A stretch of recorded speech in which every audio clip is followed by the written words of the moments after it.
É bedida ou bedida, bedida, bedida? O discurso do pessoal de gênero é muito bonitinho, é repleto de questões de aceitação, tolerância, mas na prática a confusão é imensa. A coisa foi calculada para ser uma confusão. Os princípios de Yogyakarta tentaram definir o que possa ser identidade de gênero. E veja só como eles definiram. Compreendemos identidade de gênero a profundamente sentida experiência interna e individual do gênero de cada pessoa. Essa definição, além de ser muito subjetivista, a gente já vai ver isso mais tarde, ela comete um erro de lógica grave, que é o famoso erro do petitio principio, ou seja, assumir as conclusões nas premissas da própria afirmação.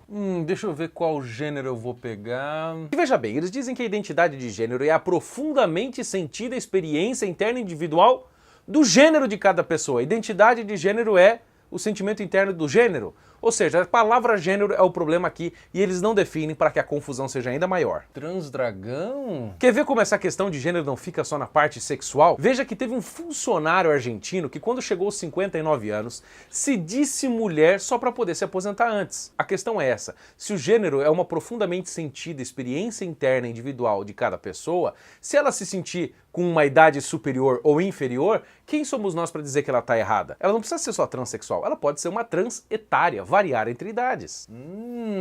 E não é só uma questão de se sentir mais velho para se aposentar antes. Você pode se sentir mais novo, ou uma criancinha. Por que não? Por que não? Teve aquele homem de 52 anos, com 7 filhos e uma esposa, que disse que era uma menininha de 6 anos, foi adotado por pais adotivos, obviamente, e hoje vive de bebezinho, como se fosse uma menininha brincando. I paid a pretty heavy price for transitioning. I was pretty naive. A pergunta que eu faço é a seguinte, será que esse cara perdeu os seus direitos de ter propriedade, legar herança, votar, dirigir um carro? Se ele abusar de uma menina, isso configura pedofilia? Se ele bater numa mulher, a lei da Maria da Penha se aplicaria caso ele fosse brasileiro? Vejam a confusão que esse tipo de coisa causa na sociedade. Mas é uma confusão calculada. Não, eu acho que eu quero este gênero aqui. Veja, por exemplo, o caso desse menino que se arrependeu de ter mudado de sexo 2 anos depois. Ele mudou de sexo com 12, depois com 14 se arrependeu e queria voltar. É o mesmo caso de confusão mental que aconteceu com uma menina em Long Island, no estado de Nova York, numa escola em que ela era menina, depois se disse menino, depois se disse menina de novo.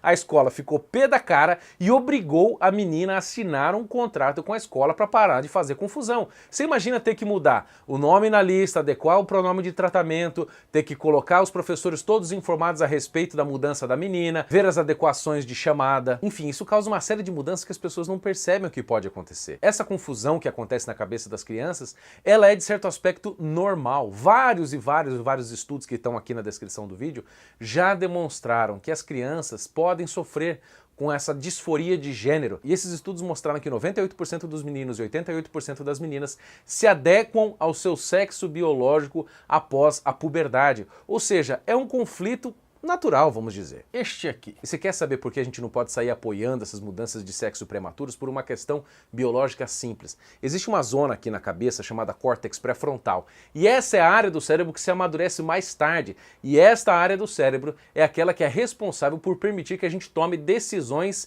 informadas que têm consequências de longo prazo. Ou seja, mudar de sexo é uma coisa que tem consequência a longo prazo. Se você mudar isso muito cedo, você pode depois se arrepender no futuro, como aconteceu com essa criança ou com tantos outros casos que a gente já viu. E veja, o córtex pré-frontal só está maduro em média dos 25 aos 30 anos. E tem aquele projeto do John Willis que autoriza a mudança de sexo de criança, se não me engano, a partir dos 8 anos. Ou seja, isso é ridículo e vai contra toda evidência científica e evidência da realidade que nós vemos acontecendo com as crianças, porra. Então é óbvio que isso é feito para causar confusão mesmo. Eu acho que eu quero ser menina. Não existem só os transetários, os transgêneros, mas existem os transraciais. Tem aquele homem que depois disse que não se sentiu bem homem, passou a se tornar uma mulher trans e depois fez tantas cirurgias plásticas para se tornar aquilo que ele dizia se sentir ser na sua profundamente sentida experiência interna e individual, que era uma mulher transdragão. Porra, a pergunta é a seguinte, existe código penal, civil, existe uma constituição que abarque mulheres transdragão? Será que essa pessoa pode ter direito a votar, a andar de carro? Será que ela pode abrir conta em banco? Será que ela pode casar? Que lei de algum país abarca o comportamento civil de uma personalidade dragão? Coisas como essa se multiplicam a centenas de milhares no mundo inteiro. E a pergunta é, nós temos que mudar a legislação em função de cada experiência de gênero das pessoas? Trata-se de caos social. Veja, preciso fazer uma observação. A grande maioria das pessoas que fazem esse tipo de mudança, essas coisas assim muito chocantes, elas não sabem que elas estão contribuindo para o caos social. Elas simplesmente estão seguindo uma espécie de zeitgeist do gênero. Gênero animal? E a confusão não fica só na transetariedade, no transgênero, no transracial, mas a confusão vai para o mundo jurídico, gente, é sério. Teve o caso em que a Lei Maria da Penha foi aplicada contra uma mulher. Ela protegeu uma mulher trans, que na verdade é um homem, contra a sua mãe, que é uma mulher biológica. Isso foi uma decisão judicial, gente, já está transitado e julgado. Teve um caso em que a Lei Maria da Penha foi usada inclusive para proteger homem. O próprio STJ, no conflito de competência 88027, estabeleceu que a Lei Maria da Penha pode ser aplicada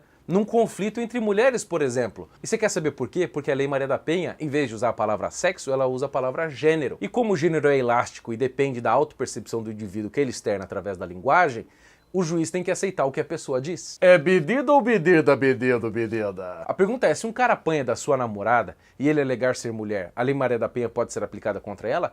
Quem é o juiz para discutir a autopercepção, a profundamente sentida experiência interna individual de cada pessoa? E se eu, por exemplo, hoje me sentir o presidente da República? Será que eu tenho direitos e posso nomear ministros? Será que eu posso mudar o governo, criar ministérios, tirar ministérios, fazer governo, assinar declarações? Se eu me sentir, por exemplo, um transetário e me sentir com 65 anos, será que eu posso me aposentar? Será que eu posso pegar aquele cartazinho para estacionar em vaga de idoso, ter preferência na fila do banco, na fila da lotérica? Você percebe que se isso for adotado por muita gente, você imagina o caos social que vai virar? Ou seja, gente, é um caos premeditado, são objetivos políticos de desmantelamento da sociedade e das famílias. A Gayle Rubin, que é uma feminista dos anos 70, escreveu um artigo chamado Tráfico de Mulheres, que está nesse livro aqui chamado Políticas do Sexo. E tem um trecho do livro que ela fala que o sistema sexo e gênero deve ser reorganizado por meio da ação política. E o que é ação política para uma marxista como ela? Significa desorganização e desmantelamento da sociedade atual. A própria Judith Butler, que é a bruxa da ideologia de gênero,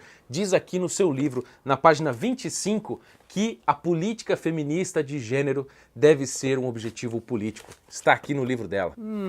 Eu acho que eu quero ser menina. Ou seja, gente, eu poderia passar 2, 3 horas dando exemplo e mostrando a confusão para vocês. Mas só para dizer o seguinte, quando nós trocamos a palavra sexo pela palavra gênero, nós já acedemos a um discurso revolucionário. Não importa se você diz equidade de gênero, perspectiva de gênero, teoria de gênero, questão de gênero. Se nós aceitamos essa troca, nós estamos dizendo que o real, o perceptível, o objetivo pode ser substituído de qualquer maneira, por qualquer razão, pelo subjetivo. É a sujeição total da realidade à percepção do indivíduo. E aí eu quero ver quem vai aguentar o caos. Portanto, gente, ideologia de gênero não se trata de inclusão, de tolerância. Se trata, na verdade, de uma estratégia de caos social, de dissolução da ordem presente para a implantação de um futuro maravilhoso que a gente já sabe onde vai dar. Gente, vocês sabem que eu não recebo dinheiro de fundação internacional tipo essas feministas da ideologia de gênero. É por isso que a Vista Direita fez uma parceria com o meu canal. Então visite a loja Vista Direita, compre camisetas sensacionais, canecas, etc. São produtos muito bons. O site está aqui na descrição. Entre lá e faça suas compras. Este aqui. Enquanto você está decidindo qual gênero você vai ter hoje, se inscreva no canal, assine o sininho, curta o vídeo, comente, compartilhe e... Não, eu acho que eu quero este gênero aqui. Este aqui. Gênero animal? É bedida ou bedida, bedida, bedida?